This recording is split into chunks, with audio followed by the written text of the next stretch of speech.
Welcome back to the What Life, guys. We are having a second shot at a crit race. We did this one earlier in the week, but I wasn't very happy with it after dropping out at the end of lap 3. 4 seconds, let's roll. There's me in the chat telling people I'm about to do a YouTube, which is quite nice. Keep an eye on the guy in the top right who's wearing the purple, and he's got GXY Rise for Galaxy. That's actually a buddy of mine, and we've kind of got in the habit of riding together or doing a few races together, and he likes to race on a Wednesday or a Thursday. So he messaged me at lunchtime and said, well, there he is, he's in the middle of the screen. He said, he said he was going to do the 610 Zwift Monthly race. This is the Guardia event-only course in New York. Same as the one last week. It's 9.6 miles, 15.4k, I think. There's a lead-in, and then it's 5 laps of the same route.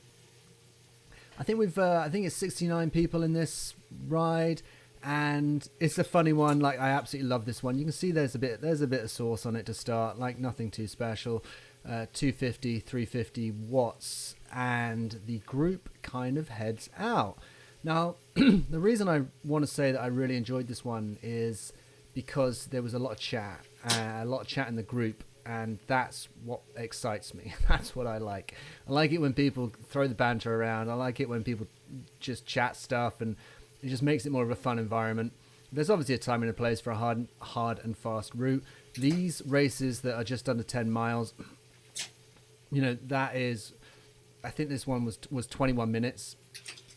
That's always going to be a hard ride for me anyway, being reasonably new to the cycle world. Started in November, it's now May. So we're just about to enter the first lap, and if you look at the top right little map, you can see there's a little bit of gradient. That's the gradient towards the end of every lap. So you can see people using their power-ups. Interestingly, with the update that happened at the start of this month, the drafting boost seems to last forever. I think it's like 30 seconds now on the drafting boost. But it's a very useful tool because it just lasts for ages, like twice as long. It might be 40 seconds, twice as long as the feather, which is 20. But every time you go under the arch, bing, you get a new power-up. So you might as well use it before you get there. Excuse me. So this was cool. So we're in now, guys. We've got 5 laps. And the pace was reasonably high. It was quite nice. And then someone basically dived in the chat and said, hey, can we all work together to try and put together, if we all work together, we'll put in a faster time. And he's not wrong. You know, if a couple of people keep taking turns on the front, then we build the speed and we put in a faster end time.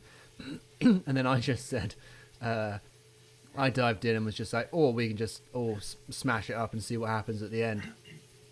As it turns out, it was quite funny. The guy that basically dived in the chat, Joel, is wearing the Rhinos kit. And because it's a Z monthly race series, effectively your time across all the races counts. So not only does the individual race count from a personal perspective, but your time across the race gets accumulated over the series of races, and that's what he's basically explaining to people in the chat. At the moment, the tempo of the race and the number of people in the front group, a lot of people in the front group, and the tempo is, I want to say, like a 210 watt average. You know, it's okay. I was actually surprised at how comfortable it was. And then the chat starts. Joel's in there being like, listen guys, you know, if we all work together, we can ride faster. I love it when someone dives in the chat. It gives me something to do.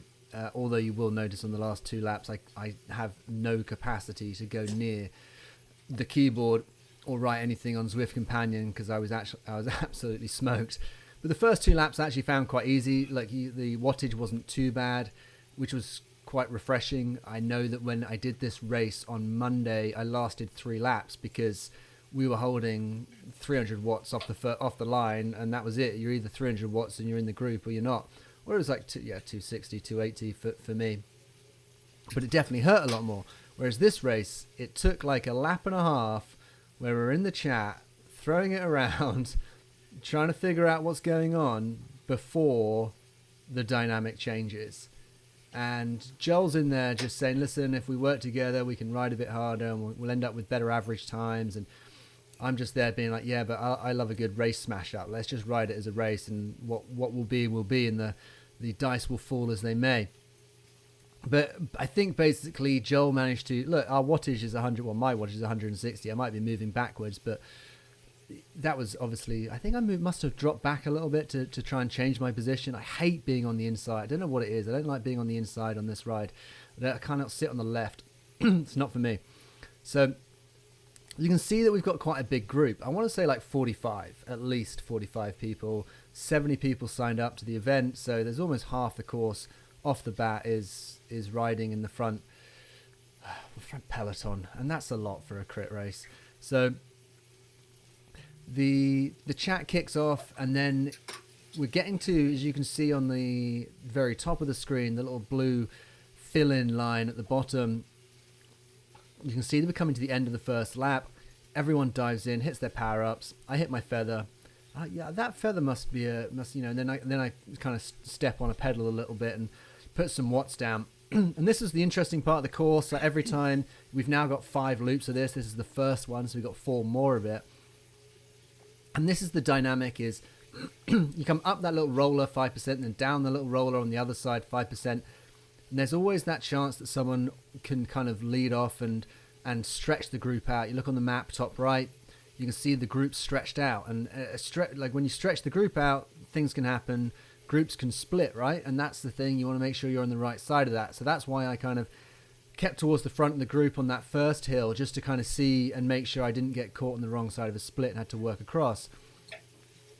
And basically, there's me in the chat. Yeah, I do love the chat. I don't know why it is. I don't know why it just makes it so much more entertaining for me.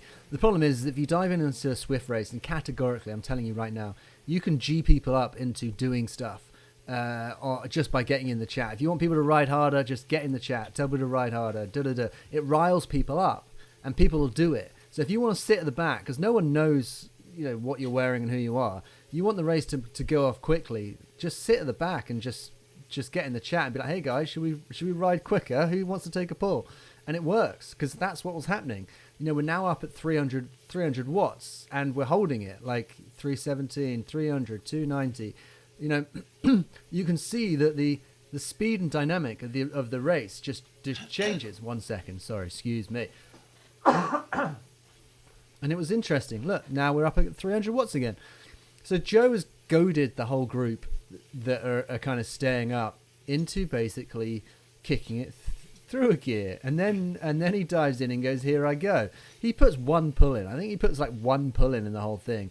Not only that, look, he's using his power up on the pull. I didn't actually notice this during the race, but he uses his power up and goes on a pull, and he's going on a solo pull. So it's like I didn't really get it. I didn't really get what his tactic was. I did actually check the standings at the very end of the race, and Joel, I really hope you don't watch this, but he ended up, I think it was about 25th or maybe 20th in this particular race. I think the last lap might have, or the pulls he did might have smoked him, but I don't necessarily think whacking a power up and then sitting 15, 20 meters off the front is really the way that you move a group forward. Because if the group was smart, and it's obviously not, because look, we've broken up now, we didn't need to go after, you don't need to go and chase a solo person off the front. I mean, I was just in the chat and loving the banter, and I was throwing a few Tom Cruise Top Gun quotes in there just to make things interesting. So, I was up for a bit of a mess around. Not that I have the engine to deliver, like I was, to quote, not Tom Cruise, but my body was definitely writing check, or my ego was writing checks. My body definitely couldn't cash today. But it's still fun nonetheless, and there I am. Look, this ride just changed. You can tell that it's kind of kicked into high gear now. We are from this point onwards, it's business, and that was quite nice. Quite enjoyed it. So yeah, that was it, and then a massive change in dynamic, and suddenly we've gone from a pretty casual, I don't want to say casual, but an easier first lap, and now there's hustle and bustle, and you see the group just changing and chasing, and then Joel's like goading people into putting in efforts, and people are chasing through because they're trying to stay on the group, and we dropped a couple of people, and so we're coming around to the end of the second lap, and we'll probably I probably skipped the third lap on this, but Coming around the second lap, everyone drops their power-ups to go up the hill, and you will notice that you go up this little riser. Look, there's Rob in the purple just in front of me. He uses his power-up now on the downslope, clever. But he's got bad positioning in the draft, but he's a very capable rider, so... And it's also pointless, it's lap 2. But you can see that people kind of ride off down this descent, and there is a chance for the group to string out there and maybe split. So that was interesting. I was definitely keeping an eye on that. I always wanted to kind of be in the right side of that if there was a break. But nonetheless, I was... spoiler alert, I basically set... This was a 21-minute race. I set a new 20-minute average PB, which I'm just like over the moon with. As I keep, I bang on about it every time. These are part of training. They're not like the consequence of training. I like to just dive into a race as and when I can. So there's me splitting the throttles. That's a classic Tom Cruise Top Gun 2 quote. Nothing to do with speed though. So you can see that the intensity picks up. Come on, look at that little map on the top right. Split the group. Is that a split? And then you got to make that stick. So I thought my positioning, the one thing I was dead proud of this entire race was my positioning the whole time. I thought that was the one thing. And when I talk about positioning, I'm not necessarily talking about left, right, middle. I'm talking about kind of, sitting 10 people off the front, or if there's a break, being on the right side of the break. And it's all part of the learning curve of sitting on Zwift and paying your dues to understand how... Look, I think we've definitely caused a split. So we've now got like 25, 30 people off the front, and we might have dropped 2, 3, 4, or 5. So there we go. Well, there's Joel in the chat again, going, who wants to go and take a pull? And it's like... Just to be clear, he's wearing a Rhinos kit, and there he is, bottom right. There's Joel. I don't think he's doing anything. He's just goading people into pulling and then sitting at the back. And now that I'm watching this back, I'm like, you cheeky bastard. Anyway, we're looping round. Look, we're going to do all 5 laps because I'm quite enjoying it. There's Rob sitting in the middle. His positioning was great all day. Every time I was wondering where he was bang on there, and his average wattage for the ride was 3.5 watts per kg. Again, this is a Cat C race, Guardia in New York course, event only course. Cat C is 4 to 3.2 watts per kg. He's definitely a capable Cat B rider. I think he just hasn't been riding enough, so his Zwift Power has just said, right, your averages are down, so you can ride in Cat C again. I'm desperately getting to the point. I want to get to the point where Zwift Power says to me, you're not allowed in Cat C. That's my goal. Like, I'm enjoying it, and I'm still not anywhere near the front or winning, but I want to be riding over that kind of 3.2 threshold for longer races, so that Zwift Power says, sorry lad, you got to move up. And that's my goal. That's all I'm trying to achieve. But this was a cool race, and definitely setting a 20-minute average was, I was super happy with that. And you can see why. Like, working in the group, I'm sweating, I'm breathing hard. Although the interesting thing was keeping an eye on heart rate. I'm at 160, and that's pretty comfortable. Anything over 165 is hard. 170, 176, 178 is like a maximum for me. But if I hit 170s, then I'm close to dying. So I have a really good heart rate monitor called Fourth Frontier that has ECG as well, and it interestingly gives me kind of heart strain warnings.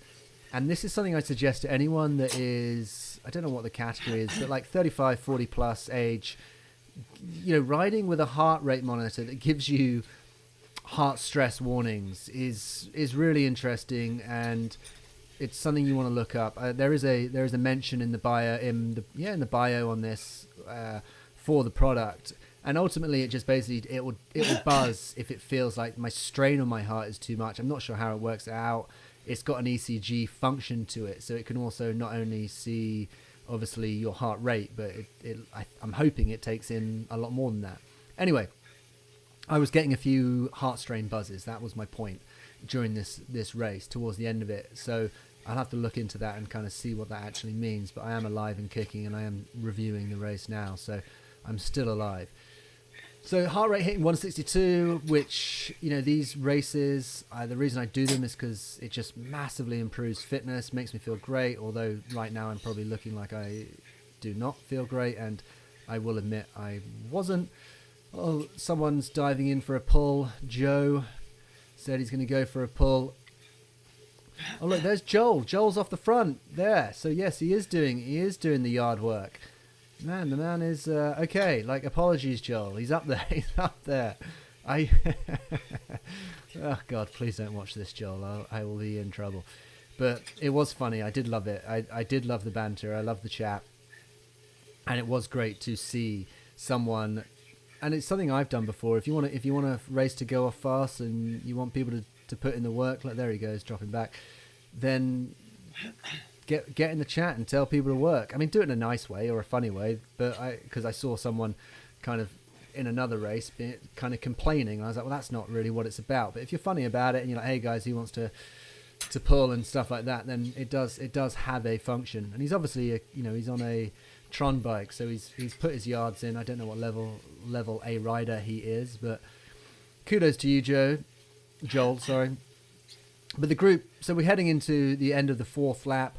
It was definitely hurting me a bit now. You can see my average heart rate is sitting up at 164. So we're going to, as soon as we start hitting that kind of 165 period, we are hurting. Look, my buddy Rob is just, his positioning this whole event was bueno. Just saying that he rode at 3.5 watts per kg. I think he's I want to say a 70 kg rider on Zwift. Although I did check Zwift Power and they've removed the weights and replaced them with heights. So thanks Zwift Power. But I couldn't see anyone's weight today. I could only see people's heights, which was absolutely pointless. So I don't know what's going on. I don't know why you can't put people's weights on Zwift Power. I think it's probably the one, like, it's just, why? It's dumb. Like, put weights back in, guys. I'm sure the Zwift guys probably do watch my replays. They're probably one of the 100 people that do. If not, I will actually send this to one of my buddies that actually works there. And I have actually been into Zwift HQ in London. Story for another time. Coming up the last hill, and they've actually, it's not a story for now, guys. They've got a little gym set up there where they've got a couple of treadmills. They've got one treadmill and a couple of bikes. So you can actually go in there and film stuff and do workouts and sessions. That's what we've done a few times. That's in my other life, which is videography in the sports world. Anyway, we're coming to the top of this last mound. I got my drafting boost, which when I originally started riding on Zwift, I thought was a complete waste of time. Now that I am verging on Zwift aficionado, the 100 people that do watch these probably revere me as the god of Zwift, no doubt. But I have come to love the drafting boost. I do think it has a massive function. I think it's really good, and it's gone from being a power up that when I get, I'm like, oh crap, to like, okay, cool, that I can work with that. Just got to know how to use it. So coming to this last lap, the goal for this, other than not dying, was to try and get some good positioning coming into the point when everyone basically just drops the watt bombs, stomps on the pedals and disappears. So look at that jersey on the left. That guy's got a nice jersey. The yellow one, pink, turquoise, blue Tron bike, whoever you are, kudos to you. I like that top. Anyway, so the idea was just to be positioned well, because if you're at the back of this and the group takes off, then you've got no chance. I knew it was going to be hot. It's the last lap, so I wasn't going to be the one that kind of leads the charge. I think, look, there's Joel. Joel's up front again, my guy. So, but although inadvertently holding 200 watts, like, keep an eye on my wattage. I've ended up at the front, and then the group moves through, and you can see that the heat is building. I work in old money, so I'm in miles, but we are coming up to 1.2 miles. So what is that? Just let's call it 1.8k. So there's still a little bit of legs left in the course, but you can see that we're kind of averaging maybe 250 watts. I will tell you right now that my average for the entire ride was 260, 3.4 watts per kg. Very happy with that, as I mentioned. Hit a 20-minute average, which, bueno, that's good news. Heart rate, I did actually have a little look at it. There's my buddy Rob moving up, so he's obviously got his priorities right. He knows what he's doing. Joel sitting next to me on the left, he's moving up. Right, and then I think it's probably not long. We're within a mile now, guys, so 1.6k. We start nudging 300 watts and it's game on, right? So it feels like it's, to quote Top Gun Maverick, fights on, guys. And I thought my positioning was pretty good. It felt like the group came back to me, not I went to the group, which is why I've ended up with this position, like kind of towards the front. And then it was basically 1.7, so we're basically nudging into that 1k to go, and it's go time. And I think someone might have taken the lead out there. And from this point on, you can see me dying. This is a slow and mighty death. Here goes the group. Right, 1k, everyone stomps on the pedal, and we move off. I thought my positioning, again, I've given myself a pat on the back for positioning. I can't really do that unless my positioning is first, right? I guess my positioning will always have a fault until it's first place. But anyway, it's fun. No, but this, I'm proud of myself. I like the way that this race panned out. I think, we're getting to that kind of 500 to 600 meters to go. Few people kick on I want to say the early power up, but those aero power ups might last a bit longer. 320, 340. I didn't, again, not to make anything of it, but I just didn't have the beans to finish this one off. I'm holding 400 watts. I nudged 500, back up to 500, hit my feather, 560, 570, 171 on the heart rate, pushing through. I had Rob in sight, and then I was just like, I'm dying. And there's my dude with the jersey that I like next to me, who will probably take me to the line and beat me, of course. You can see my wattage dying, my power-ups coming off, and then I get pipped at the line. Lovely. Right, I really enjoyed that one. I thought that was a great race. It was fun to have some chat with the people. Look, there's 260 watts, 260 watt average with 3.4 watts per kg. That's a big pat on the back for me. I'm going to just hang on for a second. 71 people in the race, 56th, overall total. And that's all groups. Give me a second, I'm just dying on the bike because we are going to cut to my my power curve, because I always find that quite interesting. End the ride, click through, timeline. That was pretty cool. Like, you can see that the first lap was pretty soft, and then it kind of cooked up when old Joe dived in the chat. Average heart rate 158, so not dead yet. TSS score, training stress score of 42, which I don't know whether that's good or bad, but it's a short race, so it's never going to be that high. Right, let's hit the power curve. Critical power curve in a second. Here we go. And this is where you'll see that I basically, look, there we go. 20-minute average. Well done, me.